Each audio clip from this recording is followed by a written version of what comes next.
ఇలాంటి పెద్దలు హిందూ ధర్మాన్ని కాపాడే ప్రయత్నం చేస్తున్నారు. హిందూ దేవాలయాలకు వెళ్ళి స్వామి అమ్మవారిని పూజిస్తున్నారు. మీలో భక్తి కనిపిస్తుంది.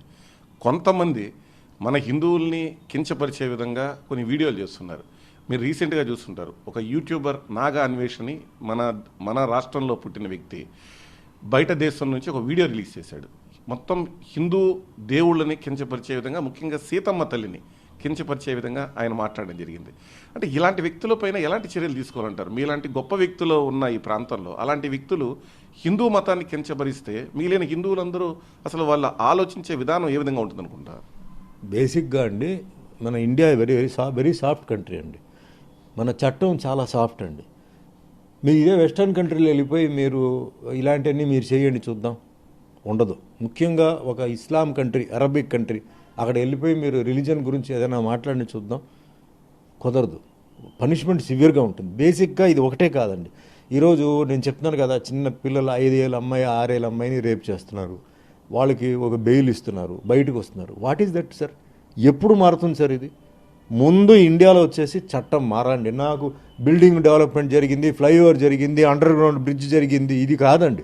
ముందు ఫస్ట్ నేను చెప్పేది ప్రొటెక్షన్. నేను ఎప్పుడు చెప్తాను, ఎవరైతే ప్రొటెక్షన్ ఇస్తారో వాళ్ళని మీరు ప్రొటెక్ట్ చేయండి. అంటే ప్రొటెక్ట్ చేయండి అంటే వాళ్ళని గెలిపించండి, వాళ్ళు మనకు కావాలి. నెక్స్ట్ పీస్, అంటే ఓవరాల్గా అందరూ మనశ్శాంతిగా ఉండాలి, హ్యాపీగా ఉండాలి, తిరుగుతూ ఉండాలి. నెక్స్ట్ ప్రాస్పెరిటీ, అభివృద్ధి. దీని తర్వాత అన్నీ వస్తాయి. అసలు ఎవరికైనా సరే ఇక్కడ ప్రొటెక్షన్ అనేది చట్టం మార్చితే కదా తప్ప ప్రొటెక్షన్ ఉండదు సార్. అంటే జనరల్ ప్రొటెక్షన్. రిలీజన్ వచ్చినప్పుడు మన హిందువులు మనం ఎంతోమంది ఉన్నాం, మన కస్టమ్స్ చాలా ఉన్నాయి, అన్నీ ఉన్నాయి, రకరకంగా ఉంటుంది. హిందువులా లేకపోతే బయట వాళ్ళకి తెలియదు, మన హిందువులనే కించపరిచే వాళ్ళు కూడా ఉన్నారు సార్. ఇది తప్పు, ఇది కరెక్ట్ అనేది అది వేరే. కానీ కించపరచడం, ఇప్పుడు మీరు అంటున్నారు సీతమ్మ తల్లిని కించపరిచి చేసేది, ఇది ఎంత పెద్ద ఒక ఇది. సరే, ఎందుకు ఇంతమంది సైలెంట్గా ఉన్నారు? ఎందుకు ప్రొటెస్ట్ చేయట్లేదు? మరి ఎక్కడ సనాతన ధర్మ గురించి డామ్ డూమ్ అంటున్నారు, హిందూయిజం గురించి డామ్ డూమ్ అంటున్నారు, వీళ్ళందరూ ఏం చేస్తున్నారు? ఇది పక్కన పెట్టండి. చట్టం, why is the law keeping quiet? అంటే వేరే మతానికి ఒక లా, మన హిందూకు ఒక లానా? సో చట్టం స్ట్రాంగ్ అవ్వాలి రిలీజియన్ మీద. ఎందుకంటే రిలీజియన్ మీద చాలా మర్డర్లు జరుగుతున్నాయి కొన్ని ప్లేసెస్లో, కర్ణాటకలో, తమిళనాడులో అంతా రిలీజియన్ పేరు పెట్టుకొని చేస్తున్నారు.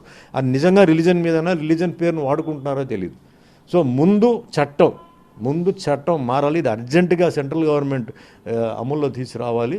రిలీజియన్ మీద ఎవరైతే కించపరిచినా లేకపోతే ఏదైనా కొంచెం ఇలాంటి అన్నీ చేస్తే కఠిన శిక్ష, అది ఎవరని తెలుసుకొని, ముఖ్యంగా వచ్చేసి యూట్యూబ్లో కానీ వాటిలో కానీ చాలా వస్తున్నాయి. యూట్యూబ్లో చనిపోయినట్టు కూడా న్యూస్ వస్తుంది, చాలామంది ఎంతోమందిని అది చేస్తుంది. సో ఇది ముందు ఫస్ట్ కంట్రోల్ తీసుకురావాలి సార్. అలాంటి వ్యక్తుల వల్ల జనంలో ఒక ప్రభావం ఏర్పడుతుంది. అంటే అలాంటి యూట్యూబ్ లాంటిది క్యాన్సిల్ చేస్తే జనం కొద్దిగా ఆగ్రహాన్ని తగ్గించుకునే అవకాశం ఉంటుందంటారా? తప్పకుండా సార్. మీడియా అనేది very powerful source sir. Cinema అనేది ఇప్పుడు మేమంతా ఇప్పుడు మా పవర్ ఏంటంటే సినిమా మీద మేము కొన్ని విషయాలు మేము చెప్తే జనాలు డెఫినెట్లీగా దాన్ని యాక్సెప్ట్ చేస్తారు. చెప్పే విధానంలో చెప్తే యాక్సెప్ట్ చేస్తారు. జనాల్లో మార్పు తీసుకురావచ్చు, మేము తలుచుకుంటే అన్నీ చేయవచ్చు. అంటే in all media is very powerful. అందులో ఆర్టిస్ట్ యాడ్ అయ్యారంటే ఇంకా పవర్ఫుల్. సో మీడియా మీద ఏంటంటే జనరల్గా ఏంటంటే ఇలాంటి తప్పుడు రిలీజన్, హిందూను కాదు, హిందూ రిలీజన్, క్రిస్టియన్, ముస్లిం ఏదైనా సరే తప్పు చేసినప్పుడు దాని మీద కఠిన శిక్ష తీసుకొని అది ఖండించాలి, ఏదో యాక్షన్ తీసుకోవాలి సార్. థాయిలాండ్ లాంటి ప్రాంతంలో మహిళలకు స్వేచ్ఛ ఉంది, మన దేశంలో అసలు మహిళలకు స్వేచ్ఛ లేదని చెప్పి కొంతమంది చెప్తున్నారు. ఇప్పుడు ఇది వచ్చేటప్పుడు sir state to state, India అనేది కాశ్మీర్ టు కన్యాకుమారి తీసుకుంటే సార్ కల్చర్కి వచ్చేటప్పటికి ఇప్పుడు తమిళనాడు కల్చర్ వేరే, కర్ణాటక కల్చర్ వేరే, ఆంధ్ర వేరే, తెలంగాణ వేరే, గోవా వేరే. ఇది సౌత్ వరకు నేను చెప్తున్నాను, కేరళ వేరే. నార్త్కి వచ్చేటప్పటికి బాంబే కల్చరే వేరే, అందరికీ తెలుసు కదా. బాంబే కల్చర్ వేరే, వాళ్ళ లైఫ్ స్టైల్ వేరే, అన్నీ వేరే. ఢిల్లీ మళ్ళీ వేరే, వెరీ బిజినెస్ టైప్లో అది వేరే రకంగా పోతుంది. ఉత్తరప్రదేశ్, మధ్యప్రదేశ్, కాశ్మీర్ అంతే పోతుంది. సో ఇవన్నీ కలిసి చేయడమే ఇండియా. సో మనం ఏంటంటే మనం మహిళల గురించి ఆ విషయానికి వచ్చేటప్పటికి ప్లేస్ టు ప్లేస్ చేంజ్ అవుతూ ఉంటుంది ఇండియాలో. బట్ మన వెస్టర్న్ కంట్రీకి మనం కంపేర్ చేయకూడదు. మన కల్చర్ మనదే, వాళ్ళ కల్చర్ వాళ్ళది. వాళ్ళ వే ఆఫ్ డ్రెస్సింగ్, వాళ్ళ వే ఆఫ్ లైఫ్ స్టైల్ అవన్నీ వేరే. వాళ్ళ ఈవెన్ పేరెంట్కి పిల్లలకు కనెక్షన్ కూడా అది వేరే.